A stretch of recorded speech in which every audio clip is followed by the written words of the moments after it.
देश और सरकार की मंशा पर माननीय उच्चतम न्यायालय ने बड़े पैमाने पर रोक लगा दी है, अंकुश लगा दी है। तो पूरे देश में अपनी ज़मीनें दान करने वाले लोग, धार्मिक कामों के लिए, सामाजिक कामों के लिए, जिनको ये डर था कि सरकार उनकी ज़मीनें लूटने की कोशिश करेगी, फौरी तौर पर उनको बहुत बड़ी राहत मिली। जो मामले ट्रिब्यूनल में चल रहे हैं उसकी ट्रिब्यूनल में ही सुनवाई होती रहेगी, लेकिन जो नया आएगा विषय वो डीएम के सामने जा सकता है, या वो आदमी कोई ट्रिब्यूनल में ले जाना चाहे तो ट्रिब्यूनल में भी, उसमें कोई अभी तक रोक नहीं लगाई है। तो इस फैसले का मैं स्वागत करता हूं। मैं आशा करता हूं कि माननीय सुप्रीम कोर्ट जल्दी से इसकी फाइनल हियरिंग कर देगा और इसका फाइनल डिसीजन भी जल्दी आ जाएगा। कुछ वर्गों को संरक्षण देने की आवश्यकता है, कोर्ट ने ये भी कहा। देखिए, बहुत सीधी सी बात है, वक्फ का मामला इतने दिन से है और लगभग 40 लाख एकड़ जमीन पे, देश भर में 40 लाख एकड़ जमीन पे वक्फ बोर्ड ने कब्जा अपना दावा ठोक रखा है। ये कोई छोटी मोटी जमीन नहीं है, 2 एकड़ 4 एकड़ की मामला नहीं है, 40 लाख एकड़ का मामला है। तो इसके ऊपर पूरे देश में कानून होना चाहिए, और जो नया कानून आया है मैं उसका समर्थन करता हूं, इसीलिए मैंने PIL फाइल किया था। नया वाला कानून पूरी तरीके से इम्प्लीमेंट हो चुका है, उस पे माननीय सुप्रीम कोर्ट ने रोक लगाने से मना कर दिया है। इसलिए अब जो नए डिस्प्यूट होंगे वो नए वाले कानून के अंतर्गत जाएंगे। केवल एक मामले पर रोक लगाई है कि 5 साल की वक्फ वही कर पाएगा कि जो 5 साल प्रैक्टिस होगा, उस वाली धारा पे रोक लगा दी है। तमाम सुप्रीम कोर्ट के वकील जो हैं वो अपनी प्रतिक्रिया दे रहे हैं। सब मिले जुले तौर पर हम अगर देखें तो ये कह रहे हैं कि जो बड़ी बातें हैं वो स्वागत योग्य हैं, लेकिन कई ऐसी बातें हैं जो अभी आना बाकी है। द्वारा जितने भी वक्फ अमेंडमेंट कानून थे उसको चैलेंज दिया गया था, जिसको कि माननीय सर्वोच्च न्यायालय ने अपने आदेश में हर सेक्शन की व्याख्या की है। सेक्शन 3R से लेकर के सेक्शन 24 तक का उन्होंने व्याख्या किया है, लेकिन उस पर किसी भी तरह का अंतरिम राहत मुस्लिम पक्ष को नहीं दिया गया है, यानी कि वो सारे अमेंडमेंट जो है वो लागू होंगे। दूसरी बात कहा गया है कि जो वक्फ प्रॉपर्टी का जो रजिस्ट्रेशन था उस पर किसी तरह का इंटरिम ऑर्डर नहीं दिया गया है। तीसरी बात कहा गया है कि वक्फ बोर्ड में नॉन मुस्लिम्स को मेंबर बनाने की जो अमेंडमेंट थी उसको पहले ये 5 थी संख्या, उसको माननीय सर्वोच्च न्यायालय ने 3 कहा कि 3 non Muslims out of 11 members of the Waqf board 3 non Muslims हो सकते हैं। चौथी बात माननीय सर्वोच्च न्यायालय ने कहा कि पहले रेवेन्यू ऑफिसर के रिपोर्ट के आधार पर कलेक्टर जो वक्फ की प्रॉपर्टी को इलीगल घोषित करके उसको पोजीशन ले सकता था सरकार के पक्ष में, उसके लिए माननीय सर्वोच्च न्यायालय ने आज कहा कि सेपरेशन ऑफ पावर के आधार पर कोई भी टाइटल राइट, टाइटल इलीगलिटी ये कानून के प्रक्रिया के हिसाब से होना, अदालतों के द्वारा होना चाहिए। इसलिए कहा है कि ट्राइब्यूनल और हाई कोर्ट ही प्रक्रिया का पालन करके इलीगल, अनऑथराइज्ड या गैर कानूनी वक्फ डिक्लेयर कर सकती है, तब सरकार उसको अपने पोजीशन में ले सकती है। पहले क्या था कि रेवेन्यू ऑफिसर के आधार पर डीएम उसको डिक्लेयर कर सकता था, तो उस पर अंतरिम राहत आदेश लगा दिया कि वो ऐसा नहीं होगा। चौथी बार उन्होंने कहा कि जो इस्लाम जो प्रैक्टिस 5 साल करेगा वही वक्फ कर सकता है। तो उस पर आपको याद होगा कि जब हियरिंग चल रही थी तो माननीय सॉलिसिटर जनरल श्री तुषार मेहता ने अदालत से दरखास्त किया था कि इस प्रोविजन को आप अपने डिस्क्रिप्शन के हिसाब से मोल्ड कर सकते हैं।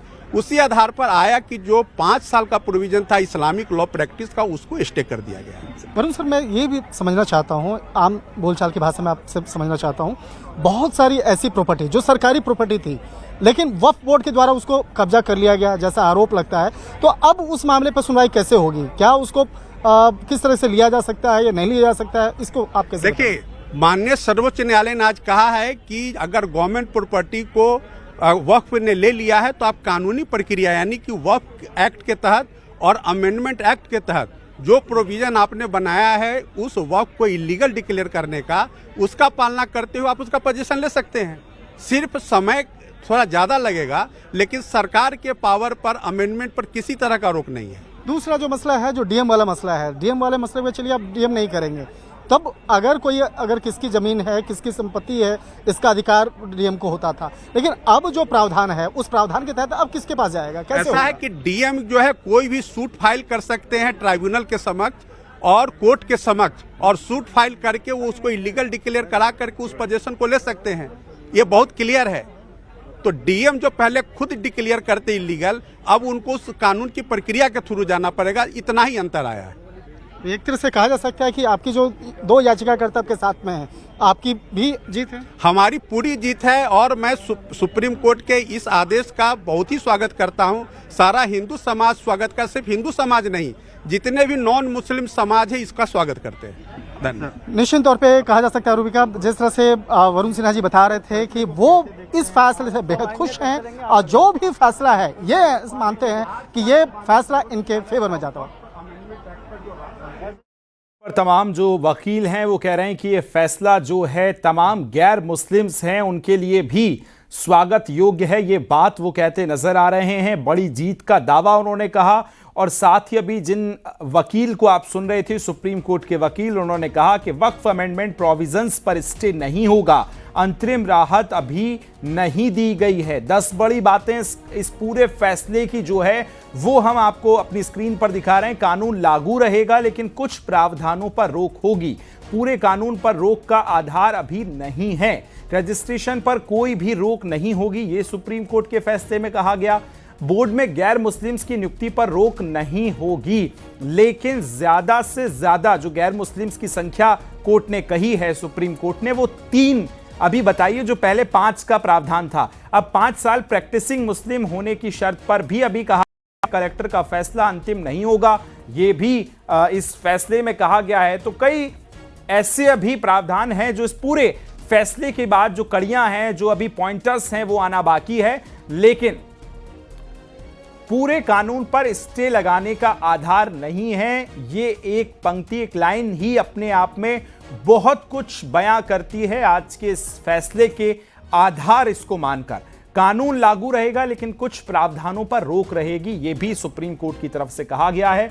और साथ ही आपको बता दें, बहुत बड़ा मुद्दा और इस फैसले का बड़ी बेसब्री से इंतजार किया जा रहा था, क्योंकि जिस तरह से राजनीतिक गलियारों में इसकी चर्चा हुई थी जब ये बिल आया था, और बिल के बाद से कानून बनने तक की पूरी प्रक्रिया के बीच में जिस तरह से सियासत तेज हुई, मुस्लिम पक्ष की तरफ से, हिंदू पक्ष की तरफ से जो याचिकाएं दायर की गई, उस दौरान भी हमने देखा कि सियासत बहुत ज्यादा होती रही। कानून की वैधता को चुनौती देने वाली याचिकाओं पर सुप्रीम कोर्ट ने, आपको बता दें कि आज अंतरिम फैसला सुनाया है, लेकिन यह अंतरिम नहीं है। कोर्ट ने पूरे कानून पर रोक लगाने से अभी इनकार किया है और कहा कि कानून पर केवल जो दुर्लभतम मामले हैं उसी में ही रोक लगाई जा सकती है। हालांकि कुछ धाराओं पर अभी रोक लगाई गई है। अब जो बड़ी बातें हैं वो हम लगातार आपको दिखा रहे हैं। बोर्ड के कुल 11 सदस्यों में से 3 से ज्यादा गैर मुस्लिम सदस्य नहीं होंगे।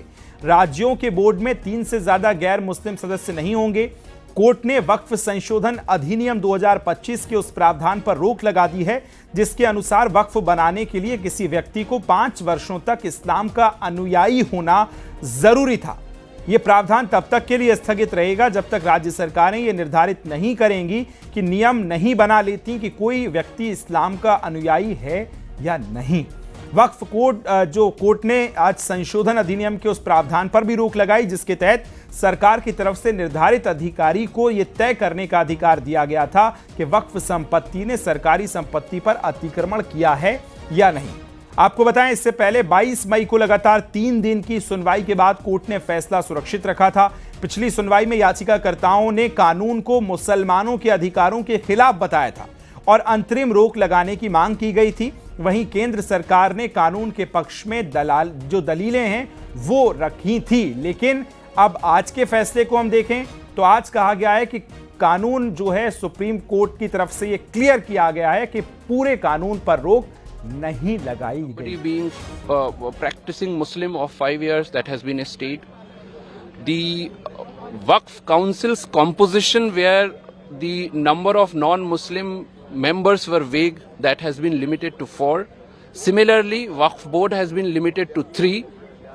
As far as collector's power is concerned, that during the pendency of the dispute so created by the government, the collector will record entry in the revenue record saying that this is not Waqf property till the time it is decided by the appropriate authorities or judicial forum. The court has said that this violates the doctrine of separation of power. So that has been specifically stated and said that no revenue record shall be altered, and till the time final decision is taken, no third party right shall be created. So these are the interim directions at this stage. Oh, we understand this is a good order. We'll read about Waqf by user and then we'll respond about it. Thank you. Thank you.